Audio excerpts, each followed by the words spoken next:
Welcome everyone to the Mailed Fuzz TV podcast. I am Peter, and joining me as always is Connor.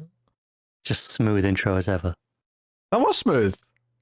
Yeah. Definitely no stumbling a little bit there. That was correct. I only stumbled because I saw you smirk because you were like, oh, you got it right this time. That was literally the only minor blip in that intro, was me reacting to your stupid face. Still a blip. Not good enough. Welcome everyone. This is just the show where we get together twice a month to talk about the various TV news things that have popped up, mostly reading descriptions for shows that are in development or upcoming, and just giving our thoughts, opinions, reacting. I'll be honest, half of this show is making fun of how they write TV synopsis, to be honest, but that's okay. That's the tradition. I want to see if we can figure out how many of these are actually written by a person, how many are written by AI. Oh, we're getting into sort of uncharted territory where that's starting to become a real consideration.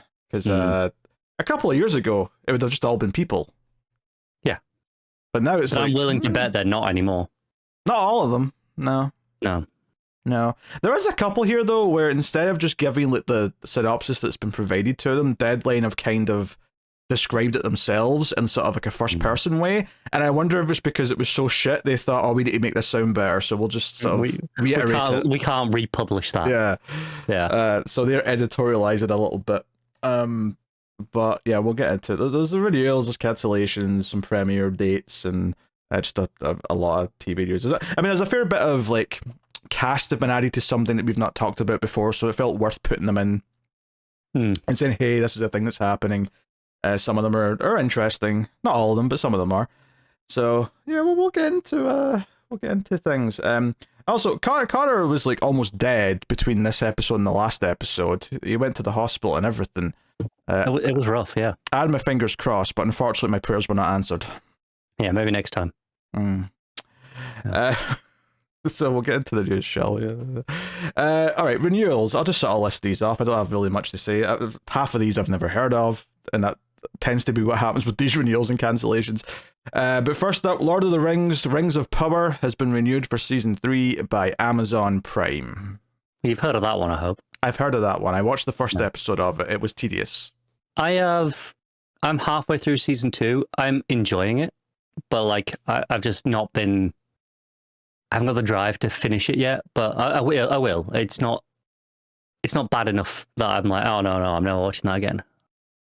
I've heard that people seem to be more happy or impressed with the Wheel of Time show that Prime did instead of the Lord of the Rings show. That is not what I heard on my circles. Really? Well, everyone I know hated that Wheel of Time show. Well, now, here's the thing I've heard is that everyone was surprised with how good Season 2 was. Did your circles try Season 2? I don't know. I just heard so much hatred for it, so... I mean, I'm not going... I didn't get past episode 1. I hated it, but I don't like fantasy typically, so I'm not the target audience. That's fine. I'm allowed to hate it. That's fair. So, yeah, there's that. Exo Kitty has been renewed for Season 3 by Netflix. What? That's what I thought I'd get. The Pit has been renewed for Season 2 by Max. Don't know that one. I actually do vaguely know this one. The name's familiar, but I don't know what it is. Yeah, this is a medical drama, not to be confused with the utterly fascinating Canadian film The Pit, with one T, from 1981, I want to say, about a kid who feeds this monster that's in a pit by shoving people into it. It's a great little movie. Way more fun, yeah. I mean, it's not good, but it's good, right? To give you an example of one great sequence, he tricks like a high school jock by throwing like a football back and forth with him, and he keeps saying, go long, and then the teenager falls into the pit. It's glorious. It sounds it. I recommend it. The Pit. The TV show, but the hospital, I have no idea. Although I think apparently Michael Crichton's family's not happy because it's very close to being just ER, but I mean, whatever. Out of my range. English Teacher has been renewed for Season 2 at FX. Sure. I know what that is. The Creep Tapes have been renewed for Season 2 at Shudder. That one I do know. I didn't know this as well because I've seen the movies. Yeah. So I understand I've not watched the show, but I understand the concept. The movies are pretty solid, honestly. For found footage fare, they're pretty solid. So I'd recommend checking them out. Whether the TV show's good or not, I have not actually really heard. It does seem like something that could translate to a TV show. Now, Shudder shows from any that I have sampled have been really low budget, but to be fair, the low budget would work with this format. I assume it's anthology episodes. Yeah, well, the whole premise in the movie, at least, was that he would. I mean, this is a little bit of a spoiler, but the killer character would like hire people to like tape him doing stuff, but then ultimately would always end up killing the person he'd hired. And he's got like a whole library of tapes. So presumably this is just meant to be all his tapes, escapades and how he tackled each victim and all that. So yeah, could be. I might check it out at some point, but yeah, got season 2. And then finally, The Empress has been renewed for season 3, a final season of season 3 at Netflix. Cool, don't know that one either. Yeah, I don't know that one either. Cancellations, there's 2 here. One is Hysteria, which was cancelled after 1 season at Peacock. Peacock is not real, so that's fine. And How to Die Alone was cancelled after 1 season at Hulu. Cool. All these shows, they come and go, and I mean, it probably didn't help that we were not doing news for a year, so maybe we missed some of the news cycles on these, but still. Premiere dates, quick one out the way. Handmaid's Tale season 6, the final season, is debuting on the 8th of April on Hulu with 3 episodes, and then it'll be wrapping up, I think, in late May is when it's going to end. It's wild to me that hasn't happened already. I think it was the pandemic pushed things back. In my head, that show was finished. Yeah, because it started in, 2016? Maybe 2017? But I think like a lot of shows, it got heavily delayed during the pandemic. They may have had 1 season since the pandemic already, but like I think there was a gap in there. Plus, some of the cast are kind of popular and wanted elsewhere, so maybe it took a little while to line things back up again. And then other premieres dates here for new shows, which I've got descriptions for, because otherwise we wouldn't know what they were. I mean, okay, I know technically I could do that for the renewals and cancellations, but they're already out. They're already gone in some cases. Yeah, we don't care enough. Yeah, these are coming up though, so it's worth like actually saying what these are for people who are interested. So, Dying for Sex is an 8-episode series on Hulu or FX, depending on where you're watching it. It's debuting on the 4th of April. FX's Dying for Sex is inspired by the story of Molly Cochan, originally shared on a Wondery podcast created with her best friend Nikki Boyer. After Molly receives a diagnosis of stage 4 metastatic breast cancer, she decides to leave her husband Steve and begins to explore the full breadth and complexity of her sexual desires for the first time in her life. Molly has a lot to accomplish in the little time she has left. There's no time for pearl clutching or passing judgment, and Molly has no interest in what you think about her proverbial bucket list. By the way, this phrase will always provoke an eye roll. That's an editorial, right?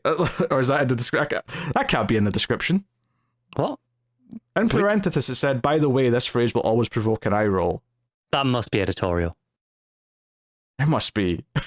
Otherwise, they're trying to give me a sense of an attitude here, but it's... Yeah. Maybe the character hates the phrase bucket list, but they're using it in the description. Maybe that's what they're going for. She gains the courage to embark on this adventure from her ride or die friend Nikki, played by Jenny Slate, a woman whose love and devotion will compel you to pick up the phone and call that friend already. Okay. Michelle Williams is starring as Molly. So I'm going to say not for us, but okay. Yeah, this is a bucket list story. There's every so often there's a movie like this where someone's got a year to live or something, and they go wild for the year or whatever. But yeah, a little bit raunchy by the sounds of it. Next up, Ransom Canyon is going to debut on Netflix on the 17th of April. Like hit Virgin River, it's an adaptation of Robin Carr's novels. The new series from writer, creator, and executive producer April Blair, who worked on Wednesday and All American, is based on the contemporary romance book series Jodie Thomas's Ransom Canyon. Welcome to Ransom Canyon, where love, loss, and loyalty collide beneath the crimson messes? M-E-S-A-S? Mesa? Mesa. Yeah. It's like a landscape. I think it's like a desert. Okay, all right. I just don't know that word then. That's fair enough. Mesa of Texas Hill Country. With 3 raunching I've got the last one on the brain. With three ranching family dynasties locked in a contest for control of the land, their lives and legacies are threatened by outside forces intent on destroying their way of life. At the center of it all is stoic rancher Staten Kirkland, who's Josh Duhamel apparently, who is healing from heartbreaking loss and is on a quest for vengeance. Stan's only glimmer of hope rests in the eyes and heart of Quinn O'Grady, longtime family friend and owner of the local dance hall. But as the battle to save Ransom wages on, a mysterious cowboy drifts into town, dredging up secrets from the past. Vice tightening, Staten fights to protect the land he calls home, and only love can pull him back from the demons that haunt him. What the hell is this? This is Yellowstone's really successful, so we're going to do a bunch of like rancher, deep in the country TV shows. That's kind what of this wild is. how long it's taken to get the Yellowstone like knockoffs. Is that a pandemic thing? Is that just like all the development paused for a couple of years and it's taken these last couple to get them all up and going? Because it's ready to come out now, so they've always been working on it for at least a couple of years. That's true. So yeah, but you got to remember that the pandemic was like 4 years ago now. Like, well, I mean, I kind of consider like all of 2020 and 2021 pretty much a wash. So I don't think 2021 was. I think things were back up and running to an extent, but things were kind of, because a lot of things that got delayed had to like find room in the schedules again. So there was kind of like a knock-on effect to a lot of projects. Okay, but that's still like multiple full years since then. Look, don't ask me to explain the cogs of the Hollywood machine, okay? Mm-hmm. All right. I want an explanation, in depth video essay. They're always late to things, right? This isn't new. No, that's true. But this feels extra late. Oh no, I think they're just getting started with this shit. So before we get to the rest of the stuff, I did thought it was worth mentioning, even though I've not watched it. I don't think you've watched any of it, but Euphoria has started production on season 3, and it seems just a little bit worth mentioning. One, because it's a very successful, popular show, but two, because there was a time last year when people kind of were starting to believe it might never come back, mainly because its cast, which includes Zendaya, Sydney Sweeney, and a few others, are all kind of becoming stars, and maybe coming back for a sort of limited HBO show wouldn't be on the cards. But they're all back, with the exception of one actor who passed away, sadly, between seasons. Pretty good excuse. But yeah, it's a good excuse. Everyone's coming back for the third, and they've not confirmed it's the final season, but they've kind of alluded to it's probably the last one. It's probably the conclusion. Kind of wild that, like, what happened to TV? It's like that show must have said 6 years ago, something like that at this point, and it's only getting a third season now. I mean, that's just the thing. Yeah, it's happened. Is that TV seasons now are more like a sequel in a movie in terms of how many years they come out, rather than they're there every season for you to watch. I kind of hate it. Yeah, I can't. I mean, don't get me wrong. I think it's fine for something. Like, some shows feel like they belong in that format, but I do miss the good 22 episode. I get it every year TV shows. It was fine when it was like the occasional thing was like that, but now everything's like that. Yeah, it's everything. Yeah. No, I agree. It's a shame. I think it really hurts comedies, especially because like getting just 10 episodes of a sitcom and then be like, hey, see you in 2 years. Like, what? No. Yeah. Weird. Feed me. I want more of them. So, yeah, so it's worth mentioning that. Hunter Schafer's in it as well. Eric Dane, Nika King, a bunch of other people. But, like, yeah, a few of those names. Zendaya and Sweeney being the ones that really stick out is like, oh no, they've got movie careers now. They're like, you know, I mean, Zendaya, to be fair, when the show started, she was already kind of at that point because it's like, you know, the first Spider-Man movie, and it was like, hey, that's a big deal, you've got her. But now it's years later, and she's like, she's in Dune, she's in Challengers, she's in, you know, a bunch of stuff. Yeah, she's going to be in Nolan's next movie. Like, she's all over the place. Sweeney's made a name for herself. Hunter Schafer's on the way up as well. Yeah, because she's done I haven't seen it yet, but Cuckoo was last year, and she was also in that last Hunger Games movie. Yeah. Which I sadly had to watch at one point. I have not watched it, but objectively still fairly big to be, you know, at that point. It exists. Hey, I bet you've seen worse. I've seen, it's true. I agree, I have seen worse. I bet you've seen worse just in that genre as well. Uh, I guarantee I've seen worse. I mean, you definitely have. I mean, it was probably worse than the last Hunger Games movie, to be fair, if I'm being objective. It's been a while, admittedly, so it's not really a fair comparison in my mind. But, Okay. But yeah, just kind of, it's there, it exists. You know, I've seen Divergent. I've seen worse. I think I've actually seen Divergent as well. I was forced to watch that stream. I don't remember a thing about it. I don't either. I remember being angry at how shit it was, though. I just remember like an awkward scene in a cafeteria at one point, and that's like literally the lasting memory I have of that is there was a cafeteria scene. It's a strong impression that movie made. And I think Jodie Foster was around. She was like the Donald Sutherland of I'll tell you what, it's been a while. I think that was her. I could be wrong though. Anyway, yeah, Euphoria season 3 is happening, and then if they're smart, they'll make it an ending because getting this cast back together is a big deal. All right, what do we talk about on this show, Connor? Usually TV shows. Yes. What type of TV shows? But ideally good ones, but not often. Not often. I agree. We talk about a lot of bad TV shows. We talk about some good TV shows. And occasionally we talk about hit TV shows. Damn it. And, do you know what? Because it'd been like a week since this came out, I kind of like momentarily forgot where this was going. I knew you forgot. I knew you forgot where I'd be building to with that. Well, it's been a long week, and that was like one of the worst parts of my week. Because I knew you were going to be like this. I knew you were going to be insufferable. This was like 3 days after we recorded the last year, so this is like one of the oldest things in here. But absolutely had to be mentioned is that a reboot of Buffy the Vampire Slayer, the hit television show, is close to a pilot order at Hulu. So close that Hulu are getting a writer's room ready with the assumption that it's going to be getting picked up and going to series. And the other big news is that Sarah Michelle Gellar will be reprising her role as Buffy Summers in the show, presumably as one episode. I don't think it's just one episode. I think it's more of a recurring, but it definitely sounds like it's going to be like a passing of the torch. Like, I think my assumption would always be if she ever came back, she'd effectively be the new Giles to whoever the main character is, and I suspect that's where they're going with this. I do wonder what they're going to end up calling it, though, because if she's not the main character, you can't really call it Buffy the Vampire Slayer. Surely it'd be someone else the Vampire Slayer. You probably do just call it that. You know, X the Vampire Slayer. Like, you know, they all still you still get the brand recognition. Yeah. You'll have her face all over the market and promoting it and all the rest of it.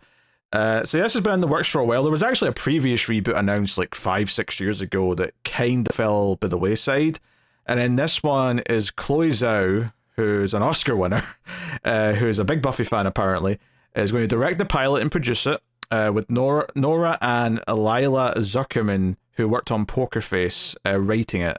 So I have not seen anything these three people have done, but everything that people who have seen these projects say is that they're good, is that these people are talented. Yeah, is that someone that did Nomadland, right? I think that was maybe. I don't know. I feel like it was, and if it was, I hated that movie, and I hate the direction specifically. Somehow I don't think that her Buffy show is going to have the same tone as Nomadland, though. And I've not seen Nomadland, but I would be guessing it's not going to be that. Fine, you're allowed to not look forward to it. You're already hating this because I get to talk about Buffy. Yeah. So, shove it. Yeah, I hate that this exists and gives you a vehicle for this, like, regularly. Oh, just imagine when casting starts up and we're talking about, you know, premiere dates, trailers. Oh, there's so much to look forward to. It was Nomadland and probably more well seen. Well, maybe Eternals. Yeah, Eternals was a bit of a dud. I did see that, unfortunately, and it was pretty meh.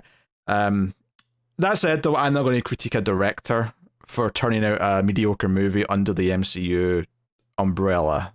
I will withhold judgment on the person. because I won't. They're terrible. no, because I don't remember the last time I was excited about an MCU movie. I mean, I probably could if I sat and thought about it, but I don't remember the last time they had a director I cared about.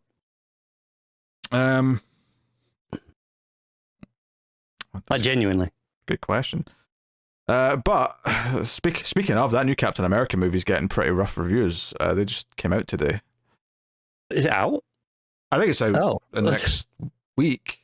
Yeah. Okay. No one is talking about it except for like 3 screenshots on Twitter at how bad the effects are, and that's the only thing I'm seeing. Yeah. The audience for the MCU has significantly. There's still a reasonable sized audience who care about them, but it's shrunk considerably since its heyday. So here we are. I guess they're hoping for Thunderbolts or Fantastic Four to save the day later this year. Fantastic Four might. It at least looks like it's going for a different tone. You know, it's got the retro aesthetic. Maybe that'll, breathe some life into it. Yeah, we'll see. And if not, then I guess they'll hit the X-Men button as quickly as humanly possible. Oh yeah. So yeah, we'll see. I did see an article the other day, and I've not seen all of these because I stopped watching the movies. But it was like 12 post-credit scenes that they've still not like addressed in any way, shape, or form from the last 6 years. All of them? That's got to be like all of them, surely. No, that's nothing from Phase 1 or 2. No, but like all of them since like the last Avengers movie, which in theory paid off all that previous stuff. Oh, that's a good question. I want to say there was 1 or 2 from before that were still lingering, but yeah, because I mean, I think it was the end of Eternals that had the Blade tease, and that Blade movie's in development hell. It's not real. Speaking of vampires, though, it's a tax scam. Speaking of vampires, back to Buffy here. You see, so all joking aside, I'm acting very gleeful about this, and obviously I hope it's good. Why wouldn't I? I'm enjoying Connor being miserable. Now, do I actually like have high hopes necessarily? Do I think, oh, this is like a great idea to bring Buffy back? I'm not sure it is. Honestly, this could suck, and if it does, it's not the end of the world because it's so separate from the original that I'll just ignore it and it's fine. I hope it looks just good enough that you get excited and put some care into like, oh, this might be good, and then I hope it's terrible and you're miserable. That's the dream scenario. I'm sure that's what you're hoping for. But some talented enough people seem to be working on it. We'll see what they do with it. And I think there's an opportunity to bring other characters in for appearances here or there if they want to, and whatever else. But ultimately, more than anything, I think one of the things that Buffy, outside of its witty writing and all those things, that won't be the exact same because it couldn't be, and for good reason, right? No one's really wanting to work with Whedon anymore these days. But I think one of the things when I think of Buffy, more than anything else, when I'm thinking about vampires, is that I think Buffy's what always springs to mind when I think of my default rules for vampires. Obviously, the first vampire anyone thinks of is Dracula, right? Clearly. But when I think of how a vampire dusts when they're staked, when I think about the rules of a vampire losing their soul and all that stuff, my mind always goes to Buffy. So there is a bit of an interest and excitement to me of just having that world and its vampire rules continue to exist. And more than anything else, I'm like, create some cool new characters. Don't just rest on the laurels of having Buffy back. Give me new characters that are exciting to watch, that are likable to see every week. I think there's going to be some challenges here. It's a Hulu show, which means it's at most going to be 10 episodes in a season. And no one will watch it because it's on Hulu. Well, it'll be on Disney Plus worldwide, so... that'll help. Yeah, there's the difference there. And Hulu does get bundled with Disney Plus and in the US in a package as well if you want it. So, Hulu's a bit bigger than I think you're giving it credit for in the US. But I don't think I am. But one of the things with Buffy and a lot of shows of that ilk of the time is that because you had the 22 episode seasons, you had a good season long arc, but you also had great standalone episodes to make you feel like the characters were doing these, episodic adventures as well, mixed in with the overall story. And this is only going to be at most 10 episodes, maybe 12 at an absolute push, and that's not going to leave the room for as much of that. And that would instantly mean this is going to feel very different, at least in a structural sense, to what the original Buffy or Angel ever was. And that's maybe good, maybe bad. It just kind of depends. Maybe being so different is exactly what it needs to feel like it is a fresh take, even if it is a continuation of that universe. But, you know, it's so far removed that if it sucks, it'll be very easy to just say, hey, that sucks, let's just move on. Slight offshoot of this, a proper HD remaster of Buffy could be on the cards with this coming out. Why must you try and crush this dream? Do not crush this dream. Because they don't care about that. It's not worth the money. What do you mean it's not worth the money? It's not worth the money for them to bother making it. They did a HD remaster of Lois and Clark, The New Adventures of Superman. You think Buffy's not worth getting that treatment?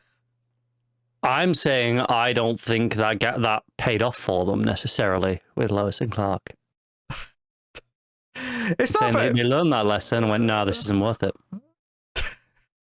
Look, I'm not saying they're going to redo the effects. I don't want that, or any other shit that would cost a lot of money. Simply a proper remaster, just like Babylon 5 got, just like Lois and Clark got. Warner Bros. Have actually been quite good about pumping those out. Of course, we just need Disney to get on the on the train here with Buffy. So I would like a proper, not butchered and like wrong color timing and cropping and all that bullshit they did with that bastardized one that they put out. So the best way to watch Buffy is still the standard definition versions, but hopefully that can change with a bit, with it being back in the zeitgeist, back to relevance. Maybe they'll have a reason to want to make it look nice and pretty on the streaming services. I would be hoping. All right. Well, I'm done. I'm done. That didn't last very long. You're fine. That was like 20 minutes. That was not 20 minutes. Shut up. It felt like it. There was a goddamn Marvel tangent in the middle of it, which was still relevant. Only slightly. Oh, very. All right, fine. We'll move on to other things. But yes. Buffy 2026. Everyone mark it down. We'll see. Mark it down. Might be 2027 by the time it exists. Well, actually, with how long TV takes to make these days, yeah, possibly. But anyway, next up. We got an untitled comedy series about brothers, which reunites Matthew McConaughey and Woody Harrelson. Obviously, they were in season 1 of True Detective together. Yeah. So, okay. Yeah, weird. Apparently, a director from Modern Family, Jason Weiner, that's an unfortunate name, has been tapped to direct and executive produce it.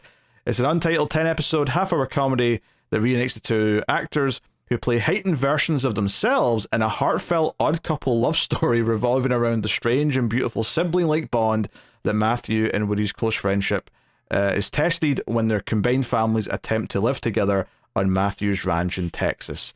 So it's kind of based on themselves? That's weird. I think both of these actors have great comedic chops. I think they're both underrated comedically. So I think there's a lot of potential in this, just to have the two of them playing off each other. The premise is a little bit weird, but I think it's just an excuse to have the two of them just be a little bit zany together, right? It's like, we want to do something together again, and then they saw an episode of Curb Your Enthusiasm and went, why don't we just curb it? Why don't we just be ourselves? Yeah. And be a little heightened, and they're like, yeah, that sounds like a great idea. I guess that means Matthew McConaughey's going to walk around going, all right, every chance he gets. Definitely, yeah. Because it's in character now, because it's him. All right. You're a filthy Harry Potter fan, aren't you? I mean, once upon a time. Yeah, you looked up to that little shit Ron Weasley, thought, oh, a ginger. A ginger's in a movie. That was my idol. My hero. No. His whole family of gingers. You were inspired. By the poor family of gingers. Yes, the poor gingers. Yes. Role models. Yeah, anyway, so they're making that TV show HBO, and the news this week is that John Lithgow is apparently in talks to play Dumbledore. Do not give a shit about this show. I'm sorry. Like, why? Who cares? No one cares about this show. It's going to be successful, though, isn't it? No, I don't think it is. You don't? No, I genuinely think every time they've tried to do something with Harry Potter since, the people who care about it still are so attached to those versions. I just don't see it. So I don't see the it taking off. millennials are going to reject it, and the younger generations just don't care. Is that what you're saying? Yeah. Yeah, basically. I don't know. It depends what they do. I mean, what if they like this is how they captured like Gen Z and the alphas? Is they give them like a this is the gritty Harry Potter, the HBO Harry Potter. Maybe, but I think Rowling has tarnished that name too much for that audience at this point. I'd like to think so for a lot of them. Yeah. Yeah. I mean, I'm joking around, and then part of me wants to joke that hey, if this is just like 30 minutes episode of John Lithgow walking around being John Lithgow and slapping his forehead as he yells at students, I might be into that. But yeah, obviously screw J.K. Rowling. So I mean, Yeah. yeah. Okay, there you go, John Lithgow. I like John Lithgow. I do as well. So, hey, all right, we'll move on.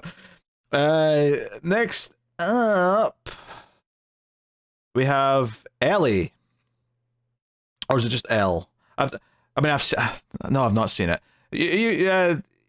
The character from Legally Blonde, is it just Elle? God, I don't remember. Or Ellie?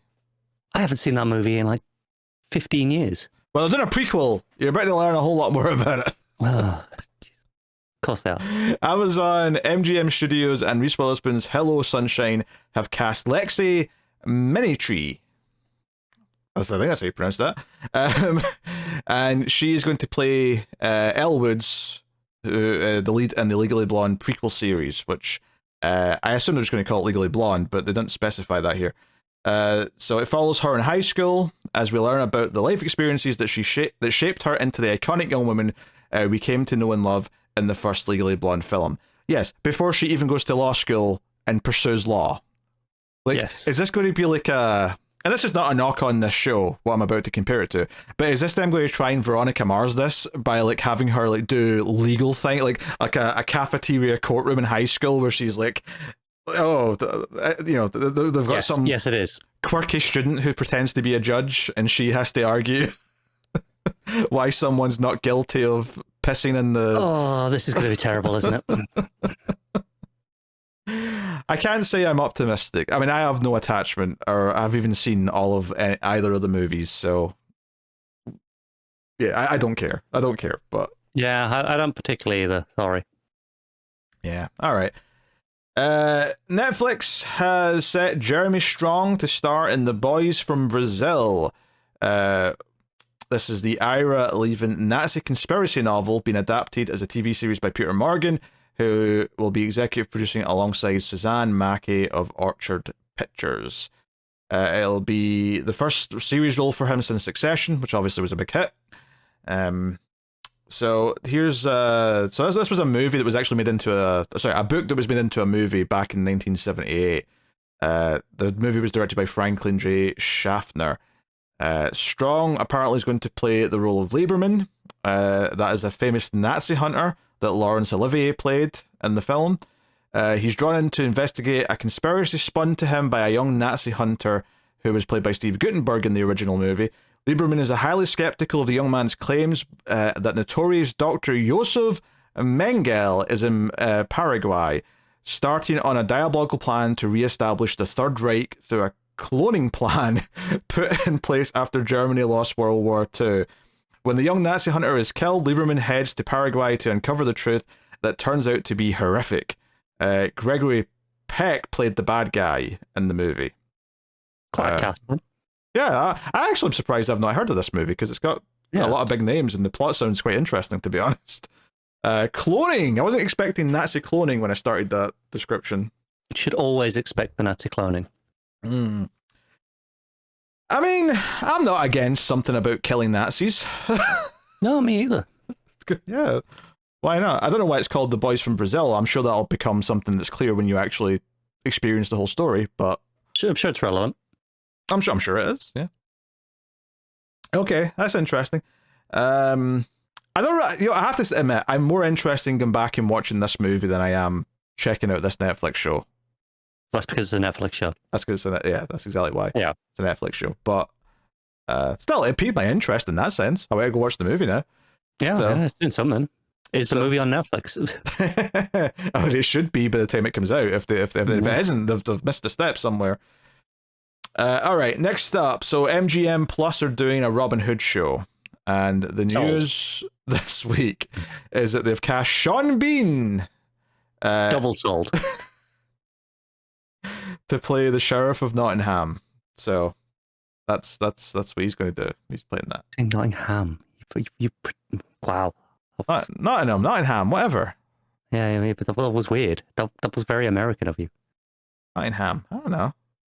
Yeah, that's weird. I never talk about Nottingham, all right? I've never said it before. Nottingham. Yeah, Nottingham. I like saying Shire at the end of words that have Shire at the end as well. Well, some of them are supposed to be Shire. Because F you, that's why. Yeah. Savage. Including the very county that I live in, which is supposed to be Shire, and I say Shire at the end. Anyway,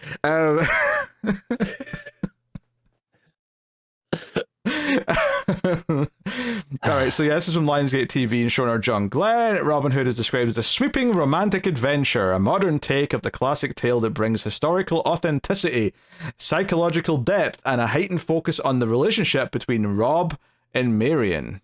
Yeah, they call him Rob here. Do they typically call Robin Hood Rob in other versions, or is that just I've seen some versions have. Yeah. It's like, Robbie, why are you a monkey now, Robbie? Yeah, some of the ones that want to be a bit casual with it do a Rob. Actually, on Robbie being a monkey, have you been paying attention to Americans being confused who Robbie Williams is because of that monkey movie? It's really funny. And I'll be honest, the movie's weird to me as well, because I just saw like a poster of this monkey or an ape in like this poster and went, I don't know what that is. And then out of nowhere, someone just said, oh, it's Robbie Williams biopic. I'm like, wait, what? Do you know what the worst, he's a monkey? What are you talking about? Have you heard the reason why he's a monkey? Because Americans wouldn't know who he is. The monkey makes him interesting. No? Possibly, but no, that's not the official reason. Okay. The official reason is it was a creative decision that was his idea because he wanted to show how different he feels to everyone else. So he's a monkey. Everyone else is normal. Everyone else is normal. Okay. Yeah, but he feels different, so he's a monkey.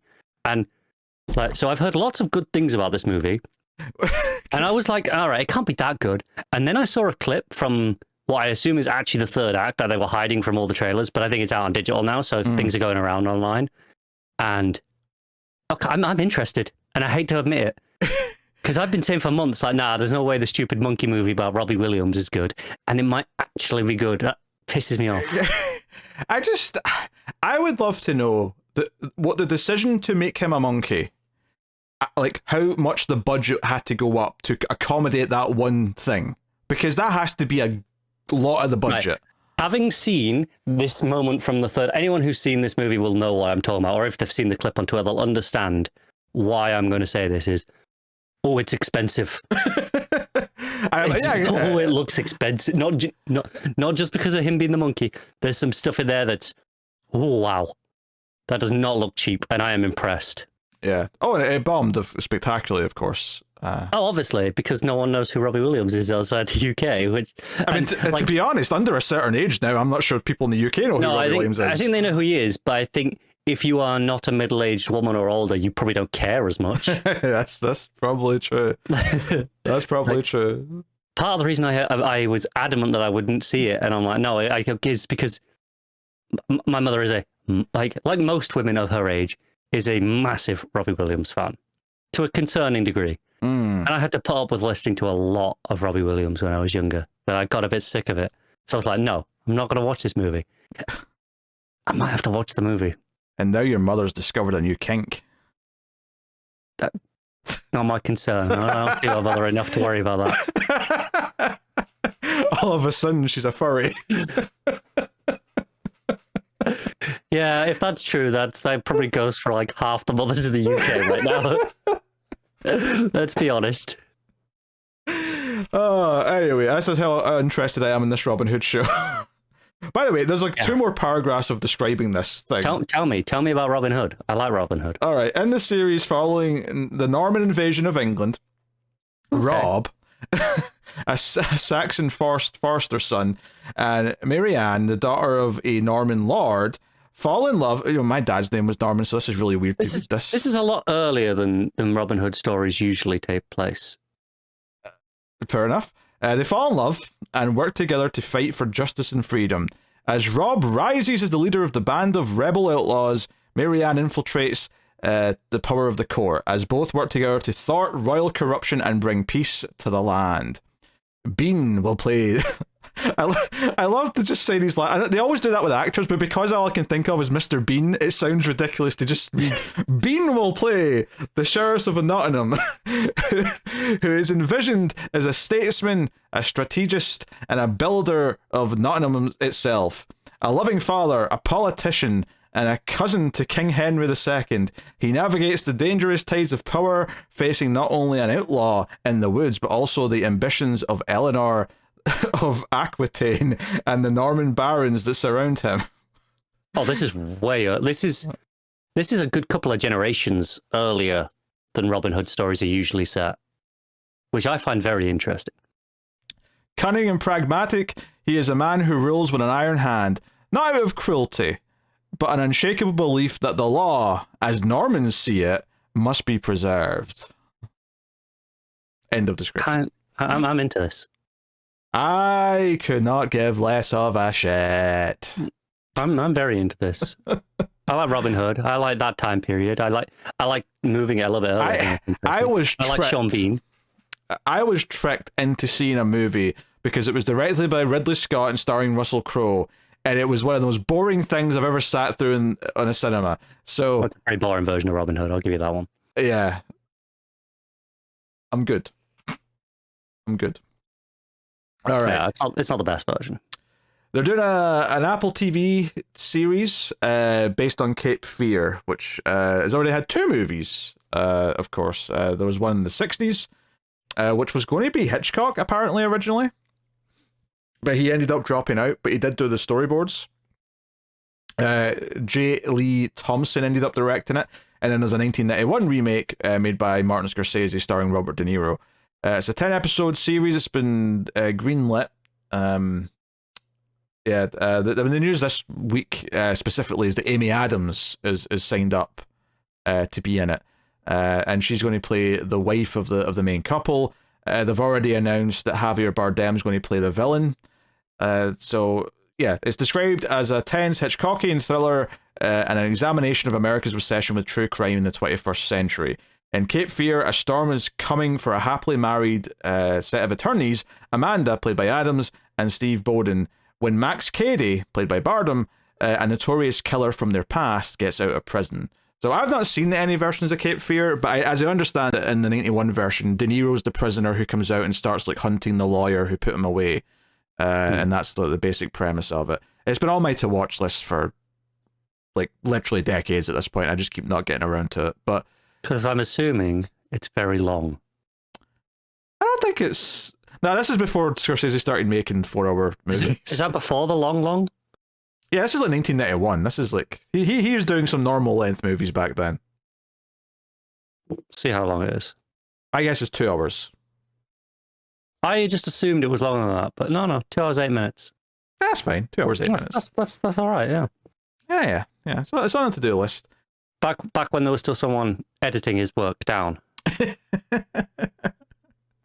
Well, back before the writer that he hired got paid by the page. That too. He's like, I'll give you more pages, Scorsese. Don't you worry, Marty. I'm pumping these babies out. I mean, like, I can't deny that is a cool cast, though. I actually think Amy Adams and Javier Bardem, like, because you think of him as a villain and you immediately go to No Country for Old Men, and you imagine him being this obsessive killer who's stalking, the lawyer and their spouse. I don't know which one of the lawyers in this case put him away, but, one of them did. And, like, him, like, coming after them. Like, it sounds... I think this will provoke me into finally watching one of the movies. Probably the Scorsese one, just because it's the more well-known one. And, in prep for maybe watching the show or trying the show at least when it starts. So, yeah. But that's that. I mean, that's a rare example. I mean, the premise is solid anyway, because it's a famous story. And I do see how you why you would do it again, because they mention it there. Like, we're obsessed with true crime as a society now. Like, that is a legitimate reason for this story. There's a new angle on it. Yeah. But yeah, Amy Adams and Javier Bardem are names that sell this a bit. So I'm intrigued. I'm actually intrigued by this one. So fair play, Apple. All right. Yeah, speaking of things that were movies that are getting a show, my favorite Joe Dante movie is getting a TV show reboot. The Burbs. Really? Yeah. So it doesn't sound like the premise is the exact same, but they've announced a cast for it this week, including Jack Whitehall, Julia Duffy, Paula Pell, Mark Porksh, the energy vampire from What We Do in the Shadows, him. I don't know that was his name either.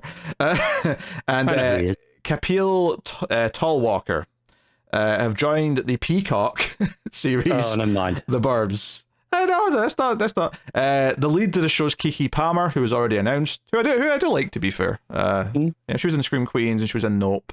I'm sure she's been in stuff that's more prestigious than those, but that's what I know her from. So, so the Mars. Yeah. So this is based on the 1989 movie of the same name, starring Tom Hanks. This article, at least maybe not in the, it may have been right at the bottom from the part that I didn't copy, but there's no mention here of Joe Dante, the heathens. How dare they? Interesting little detail here they've put in, though, is that they're filming it in the same place as the original, because it was filmed in like a cul-de-sac on the Universal backlot, and they're going to use that exact same cul-de-sac in the show. So that's kind of cool. It's a weird choice as well, though. Yeah. Set in present-day suburbia, The Burbs follows a young couple, with Palmer playing the wife, returning to the husband, played by Whitehall. So Kiki Palmer and Jack Whitehall are married in this. That's weird. I can't picture it. So they're returning to his childhood home. So it might even be kind of loosely like set in the same continuity as the movie. Their world is upended when new neighbors move in next door, bringing old secrets of the cul-de-sac to light, and new deadly threats shatter the illusion of a quiet little neighborhood. So in the original movie, it was basically just creepy neighbors move in, and Tom Hanks and his buddies start to obsess and like think they're up to something. And in the movie's a lot of comedy about, are they actually creeps and up to something bad, or are we just being prejudiced, judgmental assholes? And that's, it's a really fun movie. Yeah. This sounds like it might actually be set in the same continuity years later, and there's like a sort of slight follow-on. I think when it mentions like old secrets on the street, it says maybe to me. Yeah, because in the original, like the new neighbors that move in, like that wasn't connected to anything that was already there. It was just the new neighbors move in. So that to me sounds like, they're going to maybe say, it's like maybe like, I don't know, descendants of that family are moving in or something, and creepy shit ensues. Is the twist here that they're the new neighbors essentially, because they're the ones moving in? It does mention the other like neighbors moving in as well, though. So okay. So not so much. But I'm just wondering if like Jack Whitehall, like I don't remember like a British character in the that's true as well. He's not old enough to have been in the original movie. You're right. I was trying to think, was there a British kid in that movie? I don't think there was. I don't think so. I'm not saying a while, but I don't think so. No, I don't think there was. Is he playing Corey Feldman's character? Is that what's Why not? I love that movie though, and I'm not expecting this to be good, but I'll probably at least check out a pilot just because I do care about the Burbs. So you do, yeah. Morbid curiosity will get me on that. And hey, it's a good excuse for me to review it on one of the movie shows around the time when it hits. Yeah, and any excuse to rewatch it. Yeah. Next up, Mark Strong has been set as a series regular alongside Callum Turner and Brianna Middleton in Neuromancer, a new Apple TV Plus 10-episode drama series based on the award-winning novel of the same name by William Gibson. Created for TV by Graham Rowland and J.D. Dillard, Neuromancer follows a damaged, top-rung super hacker named Case, who is thrust into a web of digital espionage and high-stakes crime with his partner Molly, a razor girl assassin with mirrored eyes aiming to pull the heist on a corporate dynasty with untold secrets. Strong's going to play Armitage, the mysterious employer who hires these two hackers. So when I saw Neuromancer, I was like, oh, is this a cyberpunk thing? And the rest of it doesn't necessarily say cyberpunk, but it's definitely sort of like hitting on some of the ideas of cyberpunk. No, it definitely, Gibson is like the father of cyberpunk, basically. You think they'd mention it's very early cyberpunk. Yeah, you think it'd mention being set a little bit in the future, but I guess you don't have to anymore because we have a lot of like. I think the original story was like a near future. Right, but now we're just in it, so which is matter. cyberpunk. So yeah. I mean, I like Mark Strong. Apple TV shows tend to have good budgets, so. And this has been on my to read list for a long time. The novel, so I'm intrigued. Yeah, I'm interested. I wonder how just like how sci-fi it will actually go. I think what I find interesting, what I know about it is it's a little bit AI trying to gain sentience, right? So that's okay, all right. Could be very relevant right now. Yeah. Okay. I'm interested in the themes. I'm interested in the topic. Yeah. I like Mark Strong. Apple TV can make good stuff. So, hey, 2 things I'm interested in so far, and that's not even counting the Buffy reboot. So that one's not interesting. So that's fine. Shut up. You've got your stupid Robin Hood show that you can go and jerk off about. Yeah, well, maybe I will. While your mom's looking lovingly at pictures of monkeys. Whatever. Going, Robbie, you furry beast. It still annoys me that movie might actually be good. It really annoys me. I was so adamant that it would be terrible. All right, next up. Netflix are working on another big fantasy show.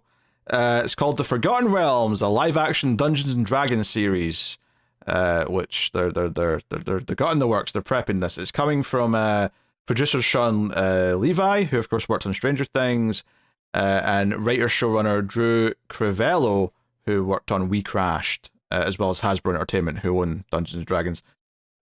So the proposed series will take place in the iconic campaign setting and centerpiece of the Dungeons and Dragons universe, a fantasy world released in 1987 that has become home to some of the brand's most famous characters and launchpad for some of D&D's most popular adventures. This setting, the Forgotten Realms setting, was also what the movie that just came out a couple of years ago was kind of based on as well. I believe is coming to Netflix very soon because they keep making a big deal about it. I keep seeing all over Twitter. Probably because they're going to make a Dungeons and Dragons TV show. I was seeing them making a big deal about it before this was announced, which I think is okay. Like, obviously, they probably knew internally. Yeah, they probably they knew what they were doing. But... Yeah, that's like fantasy's always a hard sell with me. It really has to take a very specific angle to get me interested. And it seems like if you're not a video game, which I've had the most success with fantasy in video game form, I think it is tough for movies and TV to get me hooked on there. There's a very limited set of examples that I actually like. But I'm not against liking a Dungeons and Dragons TV show. Have you seen that movie? I haven't, actually. It's so good. Like, it's genuinely fantastic. I want to say I put it on, but I just wasn't in the mood for it in the first couple of minutes. So you got past the first few minutes of Jonathan and you turned it off. I don't remember what you're referencing, so I'll just say yes. The big giant bird, Jonathan. Yeah, well. Yeah, wow. This is disgraceful. I'm sure it'll look good on the OLED. Maybe I'll spin it up. You should. Soon. Yeah. Okay. I kind of want to watch it again now. That's right. And if you're not done with your fantasy stuff, there's another one also from Hasbro, Magic the Gathering. Oh boy. Yes. Legendary Entertainment and Hasbro Entertainment are teaming to create a live-action film and television universe based on Magic the Gathering, the trading card game, which interestingly is Hasbro's first brand that got to $1 billion in sales or revenue. So I believe it. Yeah. So apparently they'll be making a movie first, but the plan is to like spin it out into TV shows as well and go all, Yes, because that always goes well. 4 quadrants. Yeah, it feels kind of doomed for failure most of the time when they say that, but apparently it came out in 1993 originally and is recognized as the world's first trading card game, having connected with more than 50 million fans all ages, all over the world. In the game, players take on the role of planeswalkers, powerful spellcasters who summon creatures, cast spells, and use artifacts to defeat their opponents. The game is known for its deep strategy, complex mechanics, and the ability to customize decks from a vast library of thousands of unique cards. And being expensive as shit. And yeah, the trading like part of it's a big thing. So a couple thoughts on this. I like deck building games, but I don't really have much interest in competitive deck building games, so I've never really get into Magic the Gathering. I do, and I like everything I've seen of Magic, and I've played it on like online a few times. Mm? But I refuse to pay for because I know that's a crippling addiction waiting to happen. Oh, if I of course, start collecting those cards. Yeah. And then the other point is that I'm sure that by this point there probably is like a bunch of novels and stuff that have been written in comic books that tie into Magic the Gathering. But there is, yeah. At base level, though, this is a card game, not a story. So it strikes me as a little bit like when they adapted Battleship into a movie where, oh, we can just kind of take the broad ideas here and build a plot. I think there's a little bit more here in this. Not that there's necessarily not. I don't think there's a plot so much, but there's a lot of lore with like, with creatures and settings and stuff. So I think it's closer to in the scale of things that it's closer to. It's closer to something like Warhammer 40k than it is to Battleships. Okay. I think. Which I'm not saying that can't turn into a good movie. I'm just saying that the onus is on the writer to actually make it a good story. Now, obviously, there's always like quality needed when you're adapting something anyway, but this is a bit more open for like, no, you have to actually make this work. Almost, yeah, you've got a Bible of like the types of people that are in the world, the rules that you have to follow, all that kind of thing. But you have to build what the story is going to be kind of from scratch. I think it makes it potentially, despite my skepticism, more likely to succeed as a multimedia type of enterprise compared to something like the Dune ones, where we got the movies and then now we got the TV show. But it's very rigid what they're adapting. There's set law already. Whereas here, I think there's a lot more freedom to kind of just tell a story in that way. Actually, to be fair, we're just talking about Dungeons and Dragons, and technically, well, that is story based. It's everyone just makes up their own story, so that also doesn't really have a central plot that you should adapt. Yeah, I think it does mean that the writers have to do more, but I think it gives them more freedom to make something better potentially. Which is fine as long as they're good writers. Yeah, there is that. That's the one caveat there to that. All right, next up, Catherine Zeta-Jones has landed a high-profile TV project. It's an adaptation of Adrian Truan's gonzo thriller, The Price You Pay, although the working title for the show is called Kill Jackie. Someone watched Kill Bill and Jackie Brown and thought, we're going to smush those titles together. Yeah. I thought The Price You Pay is a pretty solid title already, to be honest. Yeah, it does sound like a fine title, but for whatever reason, and it specifically says working title, which means they're not even settled on Kill Jackie, which is funny to me. But so she's going to star and produce in Kill Jackie, in which the novel's lead Jack has switched from man to woman for the TV version. So in the books it was a guy, but they've gender flipped it for the TV show.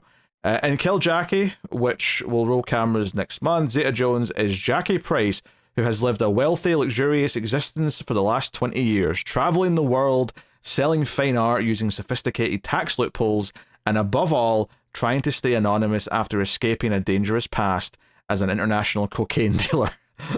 Okay. But just as life starts to feel a little boring, it takes a sudden lethal turn when she discovers the Seven Demons. A squad of the world's most terrifying hitmen have been hired to kill her. Shooting will take place in Bilbao, Lisbon, London, and Swansea. Swansea. What a place to... Wow. add on. Crown jewel of that list. Yeah, yeah. She was like gone out of like movies and stuff for a long time. Did she have like kids and just spent like 15, 20 years raising kids before she came back, or was she doing something I just didn't see? I don't know. I think she did have kids, but I don't know if she took that long out. I feel like in the early 2000s she just kind of disappeared for 2 decades, but I mean, it may just be... But the question is, what producer did she piss off? Oh, that's also possible. But she also got married to Michael Douglas, who I'd like to think would back her up and have some sway, but you never know, I suppose. She's been doing the odd things here or there. This is a starring role, though. This is Yeah. It's a bit different. Oh, yeah. She was in the Wednesday TV show. Oh, sure, okay. I mean, even that was fairly recent, though. That's yeah, just a few years ago. Yeah, going back, there's like the odd things here and there, but yeah. That's fair. I mean, it's fine. Just sometimes I notice that, and when it's an actress, I like to think it's at least because they were choosing to do something else, like be a mum for a while, rather than because it's something nefarious of being blackballed because some creep said no. That's fair. Also, it turns out she's from Swansea, so that'll be why Swansea. Swansea's in Wales, is it? It is in Wales. Well done. Did you not know that? I did not know that. No, I don't know places in Wales. But I'm sorry. There's like 2 places in Wales that like everyone in this country should be able to name at bare minimum: Swansea and Cardiff. I know Cardiff. Right, that's a good start. I don't know the other one. How do you not know Swansea? I've heard of Swansea. I just didn't know it was Wales. I just assumed it was some shithole in England. I mean, it is a shithole, but it's a shithole in Wales. I think you would be shocked at how badly I would be at trying to point to major English cities on a map. I have no idea where any of them are, other than London, which is right in the asshole part. Very embarrassing for you. I'm not embarrassed by that. You should be. To be fair, I can't really point out where most of the Scottish cities are either. You're getting this worse for yourself right now. Look, we never had that day in class where the teacher pulled up a map and said, "Here's where this one is. Here's where this one is." When you watch the when you were younger, not so much anymore because people don't do this anymore. But the national news, not the regional news, the national news, and it has the big weather report, and it has the whole country there, and it points out all the major cities on the map. Yeah, I never really watched the news when I was a kid. You never saw that? Like, you never watched the weather? I never paid attention to it. I was not interested. Graceful. Why do I need to know where Manchester is? So you know where to avoid. Yeah, but I can still go there. I just get a train there, and it takes me to... I don't even know where in the map that is. Useful, though. Have some concept of space. Dear, I still maintain I don't even know where Swansea is. No one should know where Swansea is, to be fair. It is a shithole. Yes, as far as I'm concerned, all of Wales is just Cardiff, and that's it. All right, next up, Apple TV Plus has got the rights to Highwire, a thriller novel from international best-selling author Candice Fox, for development as a TV show. Ridley Scott's Scott-Free is set to produce under their first look deal with Apple. The project's in early development, according to Deadline. No writers yet attached, but Simone Overend is set to executive produce. Highwire was published last September, taking readers on a high-octane journey through the Australian outback. The story centers on Harvey Buck, a former soldier racing against time to reach his dying girlfriend. Along the way, he encounters Claire Holland, a traveler stranded after her car breaks down. Offering her a ride, Harvey unwittingly plunges them both into a nightmare. They are ambushed by a vengeful crew and forced into bomb vests, compelled to commit a series of increasingly dangerous missions under the threat of detonation. I mean, that got a lot more exciting towards the end. So this is like almost like a Simon Says kind of thriller. Yeah. It got more interesting as it went on. But I mean, yeah, the real premise of it didn't really show up until that last sentence. It was like, okay, all right, I can see what this is now. Yeah, could be interesting. Because before that, it sounded like it's like a road trip movie as he goes across the Australia outback. But then it's like, oh no, this is actually about some villain like forcing him to do bad. This is like Shut Up and Dance from Black Mirror. Yes. Yeah. So, yeah. All right. That sounds okay. I'm gonna maybe keep an eye on it. Starz has acquired the rights to Miranda July's novel All Fours. to develop into a TV show. The book about a woman who is at a turning point in her life who embarks on a journey of self-discovery and sexual awakening. It's been a hot property since May 2024. Number of studios and platforms trying to get the rights to it. All four centers on a married woman in her 40s who has a sexual awakening after a brief affair, embarking on a new sexual relationship and defining the parameters of her marriage. The steamy drama fits into Star's female focus and emphasis on mature content. The network's tagline is, "We're all adults here." That's the last thing it says here, just to emphasize that this is going to be just trash. This is just going to be sexy trash. I think the word you were looking for from earlier was raunchy. Raunchy, yes. But but this woman's not dying, so she's more promiscuous. You don't know that. She's just in the mood for it. Yeah. Yeah. Oh, I'm not judging her. She could be in the mood for it. I'm just saying it's it's not got that big strong motivation behind it like the other woman did in the other show. No, I suppose not. Apple TV Plus has developing a show called Dilettante, I think that's pronounced.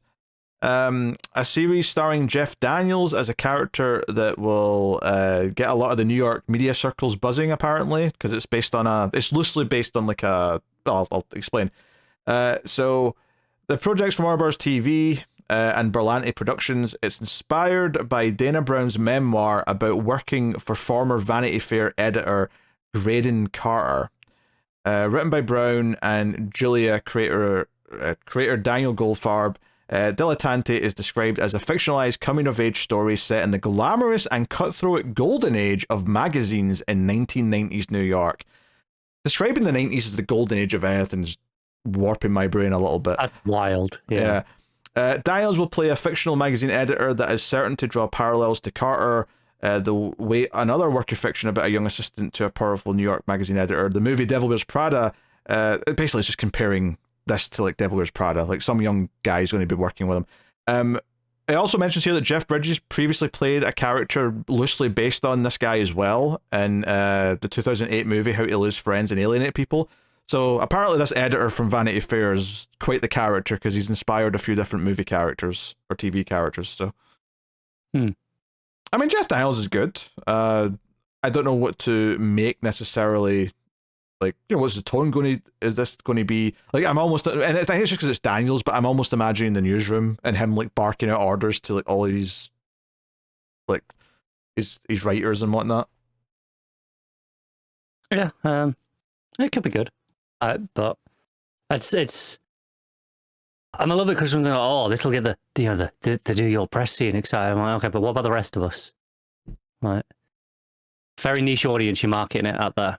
Well, to be fair, that's not them marketing it. That's Deadline trying to juice it up because they didn't think the description was exciting but enough. If Deadline don't think it's that interesting, that's not a great sign, is it? Maybe they're just too close to it, though, because they probably either are in New York or know other journalists in New York. Yeah, that's true. They're too close to it. That's how they're thinking about it. Yeah. This is journalist bias coming in. Amazon MGM Studios are developing... Okay, all right. We'd had too many that sounded promising. We had some serious things. We had some big adaptations. So when I tell you the name of this show, this is not me describing the show. The name of this show is Taylor Lautner, Werewolf Hunter.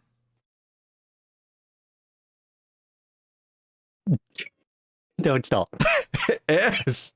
No, it's not. It is. Look. This is an FBI CIA all over again. So this is a scripted series starring and executive produced by Twilight star Lautner. The series is created by Daisy Gardner, who worked on Single Drunk Female, who's going to be the showrunner. This is the logline. Brace yourself for this. After wrapping the final Twilight film, Taylor Lautner vanished from the spotlight. Fans speculated, tabloids theorized, but the truth is wilder than fiction. Taylor wasn't just taking a mental health break, he was preparing for his real calling. Taylor Lautner, Werewolf Hunter. Playing himself, Taylor is drawn into a secret society of werewolf trackers who need his unique expertise.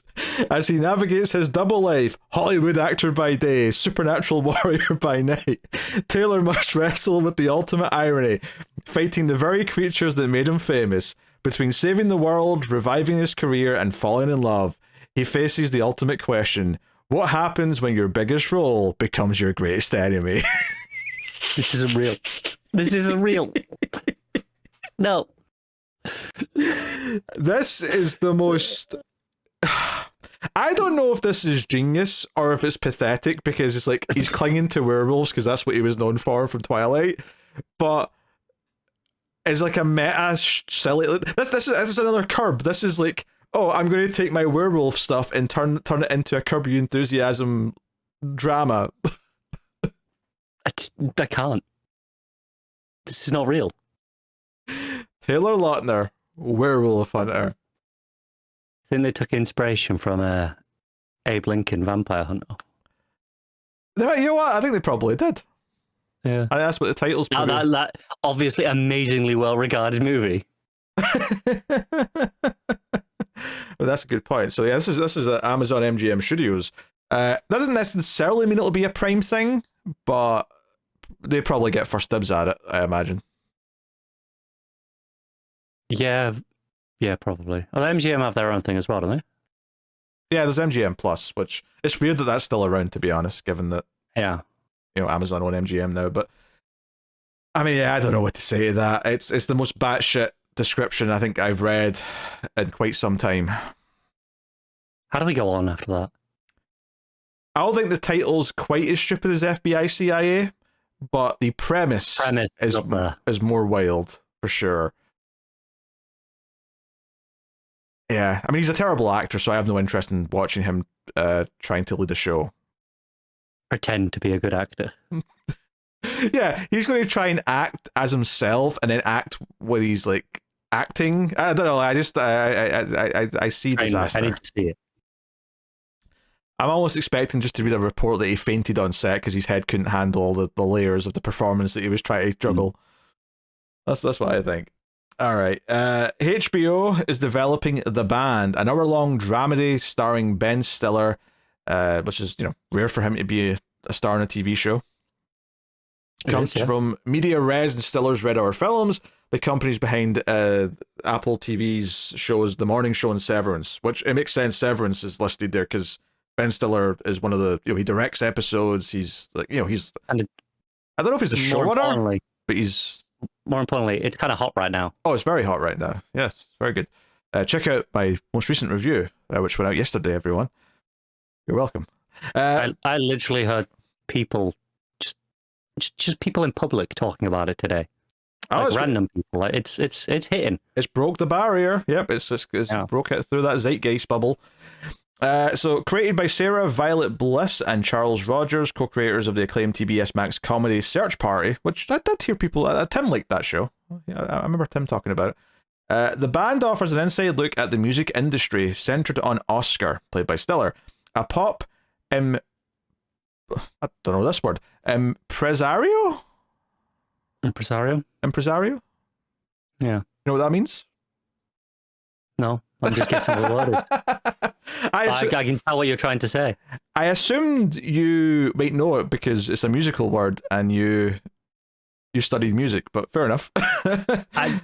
Pop is not my wheelhouse. Fair enough, yeah. He's a talent mogul, beset by scandal, who is tasked with forming a new act in order to save his career and perhaps his soul. And it just adds on here, Stiller's Simon Cowell-esque Oscar will be putting together a boy band, as hinted by the series title. I was getting Simon Cowell vibes. Yeah, but Ben Stiller will inherently just be more likable than Simon Cowell ever is. Well, yeah, but the challenge is making himself not likable. Well, if that's the point, if that's what they're going for. I hope so. Otherwise, don't tell me it's meant to be like Simon Cowell.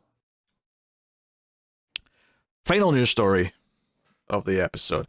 Probably we didn't end on Taylor Lautner. Well, I always leave the network shit for last, and we only had one this week. But yeah, so Blair Singer has got a script commitment at Fox. So this is Fox doing this one. This is Cold Blooded Liar, a 1-hour procedural mystery thriller based on the international bestseller of the same name by Karen Rose. The singer will serve as the writer and executive producer on the show. The development title is set in a postcard perfect San Diego, where a lot of TV shows set in San Diego. Now that I'm thinking about it, I don't hear about it that often. Probably no tax breaks for it. That may be true. Where a strong-willed homicide detective, Kit McKittrick. Come on with this name. They're not even trying. That's an AI-generated name. Kit McKittrick. It's actually hard to say because there's so many like K's, C's, and T's. Kit. It's not real. That's K-I-T. Kit McKittrick. Uses her ferocious... It's a woman. Okay, I didn't even realize it was a woman's name. Uses her ferocious determination and heightened empathy from her foster kid background to solve the most chilling murder cases the city has ever seen. As she confronts some of her darkest corners of humanity, she meets a handsome, insightful psychologist named Sam Reeves, and together their partnership develops into a transformative bond. Buddy cop, but one of them's a foster kid. Cold-Blooded Liar, though, makes me think this guy's going to turn out to be a bad guy. Maybe. Someone has to be a liar. I don't think it's going to be the main character. You don't know that. I mean, it's possible, but I feel like this guy... I hope she's lying about her name, to be honest with her. Kit McKit. Like, if your last name was McKittrick, right, which is already a bit of a mouthful in some ways, would you name your child Kit? No. God, no. No, you shouldn't, no. Kit McKittrick. Now, if it was just like Kittrick, maybe? Kittrick? I could almost see the superhero. No, yeah. That's terrible as well. That's worse. But the Mick makes it like just has got that extra bit to it. It's too much. Yeah, it's a bad name. I don't usually like when I struggle with something, it's because there's a lot of syllables or something like that. That I very rarely struggle with a new word that I've not seen that's got lots of like hard syllables because they're usually easy to say. But there's just so much in that I had to like sort of process it for a second and be like, okay, how am I saying this? Kit McKittrick. Anyway, that's the news. We clearly don't care about Cold-Blooded Liar. Or Kit McKittrick. My God, say that 5 times fast. That's hard. Kit McKittrick, Kit McKittrick, Kit McKittrick, Kit McKittrick, Kit McKittrick. Struggling by the end. It was close. I was falling off a bit at the end. Yeah. Look. There's a couple of interesting things in there. The Cape Fear show sounds interesting. That Neuromancer show could be worth looking at. I'll check out the Burbs. But don't forget, the hit television show might be upon us once again. Yeah, we got Sean Bean returning to TV in New Robin Hood. Which, now, I don't know if this usually happens, but I'm going to take a guess here and say that the Sheriff of Nottingham,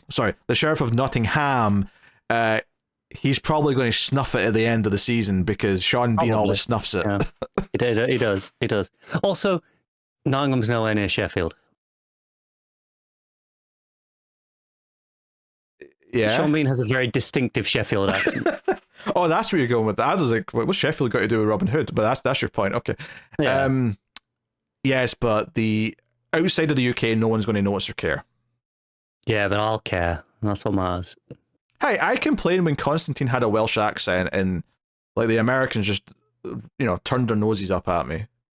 Yeah. So. That was a mistake as well. Yeah. But at least it was better than an American accent. So, we were getting closer. Yeah, Sean Bean will do an American accent for this for just some random reason. Even though America doesn't exist yet. Yeah. I don't think I've ever heard him try an American accent.